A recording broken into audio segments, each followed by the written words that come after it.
Yo, what's up mga kabayan? Welcome back sa aking YouTube channel. I'm Legend Padulina. So yun mga kabayan, kumusta kayo? Kumusta ang lagay nyo? At pang 7 days ko na dito ngayon sa Saudi. At papakita ko sa inyo yung aming accommodation. Ayan. Itong mga accommodation namin, may mga bilang yung number nila hanggang building 20. So malaki tong camp. Ito yung camp ng aming company, Tamimi Company Global. Ayan. So ito yung aming accommodation. Ito mga kabayan, ito yung laundry shop. Ayan, diyan kami nagpapalaba. Ang kagandahan dito mga kabayan, yun, katulad nun. Diyan kami nagpapalaba, walang bayad, free yun. Then, pinaplansya na din yung mga damit namin, tsaka mga uniform. Then, meron diyang bakala, yung grocery. Ayan, yung grocery nandyan, meron diyang mga Filipino stocks, katulad ng mga pagkain ng Pilipino, katulad ng 5 tuna, Argentina, mega sardines. Tapos yung mga sabon katulad ng Palmolive, Dove, Silka, Likas, Papaya. Yung mga parang pangkaraniwan na nabibili natin sa mga Pure Gold at sa mga grocery store. So yun mga kabayan, kung gusto at interesado ka sa pag-apply abroad, mas maganda kung pipiliin mo ang Tamimi Global, no? Kasi ang Tamimi Global pagdating dito sa Saudi is a big company to. Hindi ito pipitsugin, no? At kagandahan dito sa Tamimi is libre lahat. Yung pagkain mo free, yung transpo mo sa bus free din. Then yung ah, paglalaba, hindi na ikaw maglalaba, may naglalaba dito, may laundry shop.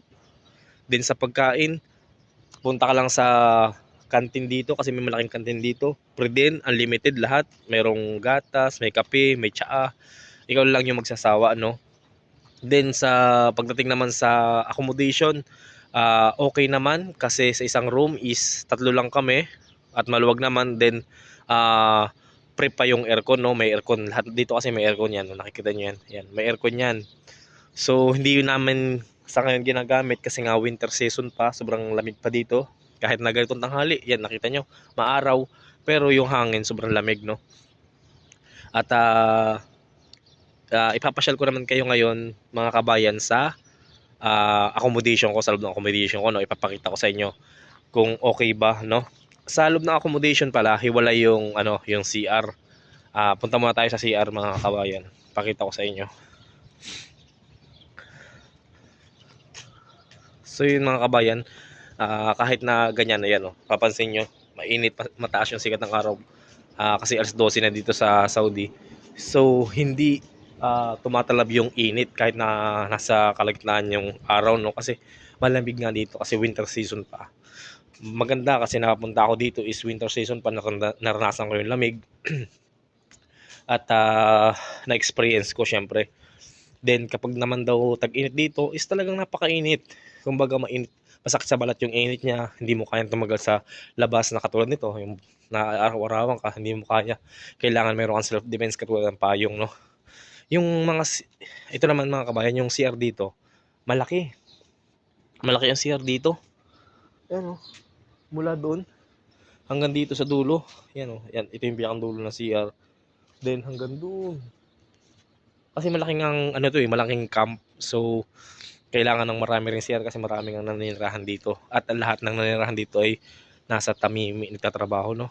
Under ang Tamimi. Yan, oh.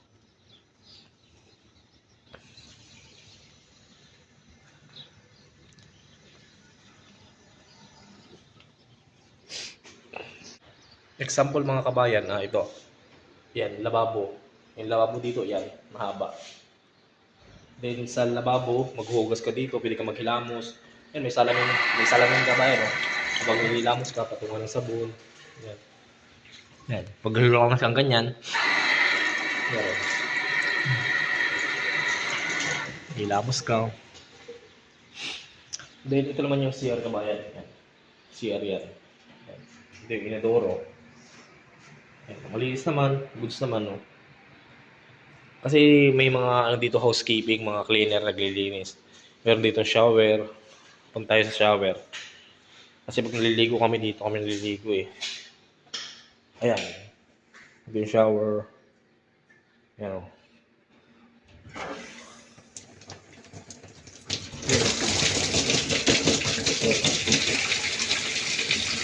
May hot and cold. Ito yung sa hot, tapos ito naman yung sa cold. Ayan. Kapag nilalamig ka, pwede kang magpaligam-gam. Maligam-gam yung iyong iligo para hindi ka ginawin. Lalo na kapag ikaw ay na-assign ng pang madaling araw ang pasok. So katulad ko, panggabi ako, na-assign alas 7 ng gabi hanggang alas 7 ng umaga. Yun yung aking schedule sa ngayon, no. At ngayon naman ay pupunta tayo sa aking accommodation. Sa aking accommodation naman, papakita ko sa inyo yung room namin, no. Kung kumusta ba, kung para sa inyo ay okay ba yung ganun. Ayan, second floor yung accommodation namin. Ayan, ito yung first floor. So then akit tayo sa taas dito sa second floor. Sobrang lamig. Syempre hindi man tayo sanay sa lamig, kaya naninibago ako, pati sinisipon na ako dito. Ito yung room namin. May number LF18. Ayan. So open lang natin.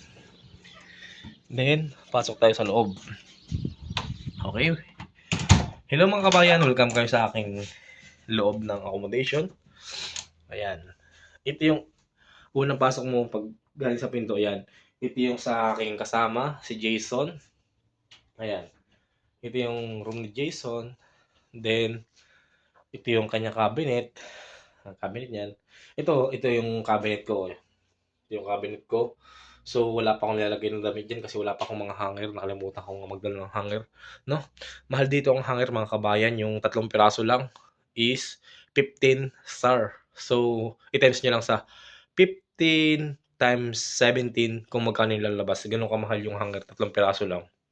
Kaya sa mga kabayan ko na gusto nyo mag-abroad, magdala pala kayo ng hanger, no? Dapat pala may dala tayong hanger. Tsaka yung sabon, magdala din kayo ng sabon tsaka Colgate. Kasi dyan sa Pilipinas, medyo murmura. So, yon. Ito yung sa kasama kong chip cook dito. Ayan. Ito yung room niya. Ito yung ano niya. Sorry. Ito yung higaan niya. Then, dito naman yung sa akin. Ayan. Hindi pa ako nakakapagligpit, oh. Kababangon ko lang kasi. So, yan. Ito yung ano ko, higaan ko. Bedsheet. So, bali kami dito, 3 lang. Yung sa taas, nakikita yung sa taas, wala niyo nakahiga. Dito lang sa isa. Then, dito, 2. Then, sa akin, pangatlo. Ayan. Wala dito nakahiga sa taas, no? Dito lang. Bali, 3 lang kami dito. So, wala namang maingay. Lahat dito, goods at marunong makisama, mga professional, no? At ang mga kasama mo rin naman dito sa loob is kapwa mo Pilipino. Hindi sila naghahalo ng ibang lahi kasi magkakaiba ng kultura tayo, no? Tsaka hindi tayo magkakaintindihan pag ganun. Kaya Pilipino is Pilipino, ibang lahi sa ibang lahi. So, maganda naman. Goods naman. Isipin nyo lang ito mga kabayan, dito sa abroad, kahit na medyo mababa yung offer, hindi naman sa magiging mababa, mas mataas pa rin naman sa peso pagdating sa Pilipinas. Ang kagandahan dito mga kabayan, sasabihin ko sa inyo, una, free foods. Free foods, umaga, tanghali, hapon. Pangalawa, free accommodation. Isipin mo yung kabayan, free accommodation ka. Free foods ka na, free accommodation ka, may aircon ka pa. Ayan, oh. May aircon ka pa. Pangatlo, free bus. Wala kang babayaran na kumbaga magko-commute ganun. Mayroon tayong libreng service papunta sa ating trabaho. 3 na 'yan. Tapos ito pa mga kabayan, araw-araw tayo naliligo, araw-araw tayo nagpapandamit. Mayroon pa tayong tagalaba doon sa laundry shop. Yung mga damit natin lahat, tsaka pants, pwede mong palabhan doon, libre. Then paplansyahin pa katulad nito, uniform ko. Ito yung uniform ko as a waiter. Dadalhin ko lang doon 'yan, papalabhan ko sa kanila. Then, makukuha ko na yun. Labada na, nakaplansya na, mabango na, nakadowny pa. Then, wala kang gagastusin. As in, buong sahod mo, masisave mo na yun. Kung single ka, mas makakaipon ka. At kung ikaw naman ay may asawa at anak, ay mas maganda. Makakapagpadala ka ng mas malaki. Kaysa naman sa Pilipinas, hindi ko man na-underestimate ang Pilipinas kasi Alam niyo naman matagal ako naging service crew, 7 years ako naging service crew. Pero nahirapan talaga akong makaipon kasi diyan sa Pilipinas isipin niyo na lang, wala naman ako diyang sariling bahay lalo na kung kayo ay galing pang probinsya katulad ko. Wala ako diyang sariling bahay, nangungupahan ako 4,000 ang isang buwan, plus tubig, kuryente pa. Parang nasa almost 6,000 do'n pa lang sa bahay, tubig, kuryente, nasa 6,000 ang binabayaran ko, plus transpo pa, plus pagkain pa. Alam niyo yung sahod ko sa isang cut-off na 6,000 plus, kulang na kulang pa, nagkakautang pa ako. Kaya ang hirap talaga bilang isang, empleyado diyan sa Pilipinas na wala kang sariling bahay, talagang talo ka 'no. Dito sa ibang bansa, dito sa aking napasukan, sa Saudi, ay napakaganda kasi libre transpo, libre pagkain, libre bus, libre laba, wala kang babayaran. Dadalhin mo lang do'n kahit gaano karaming labahan mo, walang problema diyan. May aircon pa. Ay diyan sa Pilipinas lahat bayad, lahat bili, talbos ng kamuti, malunggay, talbos ng kangkong, dahon ng kangkong, lahat bili kaya ang hirap. So dito napakaganda. Tsaka ito pa mga kabayan, i-share ko sa inyo 'to sa mga katulad ko na walang bisyo or ikaw man na nanonood ay mabisyo, dito bawal po ang bisyo. Kaya maiiwasan mo talagang magluho-luho. Bawal dito ang pag-iinom. Pagsigarilyo may mga nakikita na akong nagsisigarilyo siguro yun lang, pero wala dito akong nakikitang naglalasing, bawal kasi daw maglasing dito, tsaka wala ditong nagtitinda ng alak. At kung nakita mo dun sa labas, nakita niyo sa labas, ito'y isang camp, wala kang gagalaan dito. Dun sa paglabas mo dun, merong ano dun, merong guard na nagbabantay, kaya hindi ka makakalabas. Kumbaga, hindi ito katulad sa Riyadh or Dubai na pwede kang gumala. Pwede kang gumala ng city, pwede kang gumala ng mall.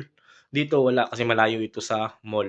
Ang gawain lang dito is trabaho-bahay lang. Tapos kung ikaw ay may mahilig sa sport, meron man ditong table tennis and meron ditong basketball, volleyball. Meron man dito, may ereyang ano dito para sa mga sport, yung mga mahilig maglaro. Yun lang yung magiging libangan mo. 'Di ba? Maganda naman yung gano'n kung ikaw ay hindi mabisyong tao.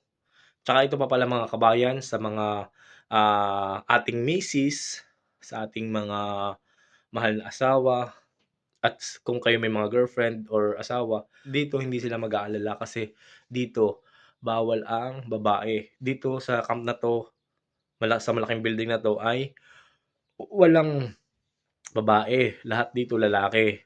Bawal kang maglalabas kasi isang compound 'to. So, ang kagandahan dito yun nga hindi ka makakapambabae, hindi ka makakapagala-gala. Nasa iyo yun kung hindi ka taong palabarkada or palagala or mabisyo, para sa iyo magiging goods. Pero kung ikaw yung liwaliw, yung lagalag, yung gala doon, gala diyaan, parte dito, parte doon, kumbaga nasanay ka sa gano'n, talagang ikaw ay mahu-homesick at maninibago. Pero sa katulad ko kasi, hindi ako sa nagmamalinis, hindi ako sa nagmamo-progress sa aking sarili. Ako kasi sa Pilipinas, bahay, trabaho, din sa pamilya, focus sa pamilya, gano'n. Kasi yun yung aking, naging, habit sa atin sa Pilipinas. Kaya pagdating dito, hindi naman ako naho-homesick na, "Ay nakakainip dito. Ay mahirap pala dito. Ay wala akong barkada dito, wala akong kakuwentuhan." Hindi naman, kasi ako naman ay sanay sa gano'n, eh. Pero siguro sa inyo katulad ng mga mag-iinom, laging pupunta sa barkada, laging pumupunta sa beer house, laging pupunta sa kung saan-saan, maninibago talaga kasi, diyan camp, may guard, hindi ka makakalabas, wala ka pating gagalaan ditong mall, talagang mahihirapan ka kung sa gano'n. Pero kung habol mo talaga kaya ka nagpunta dito sa ibang bansa is para makaipon, makatulong sa pamilya, makatulong sa asawa, makapag-build ng para sa future, pasok, sobrang pasok, napakaganda. Pero kung ang gusto mo yung makapag-aliw-aliw, kung ano, eh, siguro sa ibang bansa, sa ibang ano ka, sa ibang part ng bansa 'no, katulad ng diyan sa may Riyadh, ayan medyo open country na yata diyan, masyado maluwag. Kasi sa kabila puwede raw maggala-gala sa mga mall, pero ubos yung pera mo. Pero dun sa Dubai, open country, marami do'n nagiinom, marami do'n nagbabarkada, puwede naman kung gusto mo sa gano'n. Kaya lang, asahan mo na hindi ka makakaipon kasi nga maraming nagkukuwento sa'kin na taga dito, kasama ko mismo na dati siya sa Riyadh pero ang kanyang sahod ay isang saglit lang. Tsaka ang mahal ng cost of living. Katulad niyan 1,500 dirhams ang isang buwan plus tubig tubig, tapos yung kuryente hindi ko alam basta kasama daw yun. Tapos pagkain pa, eh, alam niyo naman minsan mahilig tayo magkakain mga Pinoy, mahilig tayo sa mga chichirya, mahilig tayo sa mga dessert, mga foods kung ano-ano. Eh, dito pumunta ka lang dun sa canteen, ang daming pagkain, sobrang daming mamimili ka lang. Kanin, may karneng manok, may iba't iba, hindi ko alam kasi iba iba yung pagkain nila sa Pilipino, pero may Filipino foods katulad na lang ng tinulang manok, talong, meatloaf, yung mga pangkaraniwang nakakain natin meron nga na sinigang na bangus, eh, oh. Tapos dito pa unlimited soft drinks pa, sobrang sobrang ganda kasi kung mahilig ka sa soft drinks, maraming soft drinks libre. Then may dessert pa na cake, tapos meron pang saging. So yun yung kagandahan talaga dito sa aking napasukan 'no, dito sa Saudi. Kasi baka kayo mapapunta sa ibang, company, sasabihin niyo, "Ay bakit gano'n? Yung shinare ni Lil Jeep is goods." Eh, bakit pagdating dito sa akin, eh, baka iba yung napasukan niyo basta Tamimi Global Company, malaking company kahit saan kayo dito sa Saudi basta Tamimi, free foods 'yan. Kaya ang ganda. Tapos dito sa amin may yun nga free laundry, oh. So, yun mga kabayan, sana, sa lahat na nakakapanood nito at gustong mag-abroad sana'y palarin kayo at makapasa sa interview at palarin kayong makapag-ibang bansa. At siyempre ang goal natin dito kaya tayo napunta dito, siyempre ang goal natin ay makaipon, makatulong sa pamilya, maihahon sa hirap ang ating, pamilya at magkaroon siyempre tayo ng sariling bahay, magkaroon tayo na makabili tayo ng lupa o ganyan. Kasi ang hirap ang hirap kung sakaling ikaw ay nag-abroad tapos wala ka man lang naipundar sa iyong pag-a-abroad. Kaya mas maganda yung gano'n, may higpit, hindi ka puwedeng magala-gala. Mas maganda yung nasa loob ka lang ng bahay, trabaho, bahay, gano'n lang. Tapos yung habit mo, kunwari habit mo, maglaro ng sports, basketball, volleyball, ganyan. Eh, katulad ko, ang habit ko lang pagba-vlog. Katulad niyan, nagbibigay ako information sa mga kababayan ko na gusto rin makapag-abroad.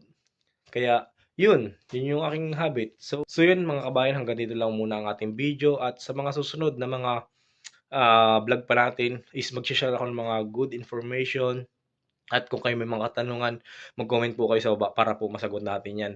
At para na rin matulungan ko kayo kung saan ba yung mga legit na agency, no? Comment lang po kayo sa baba. So yun mga kabayan, maraming po salamat. Medyo mahaba na yung ating video at sana ay palarin kayong palagi at God bless sa inyo lahat. Thank you for watching kabayan.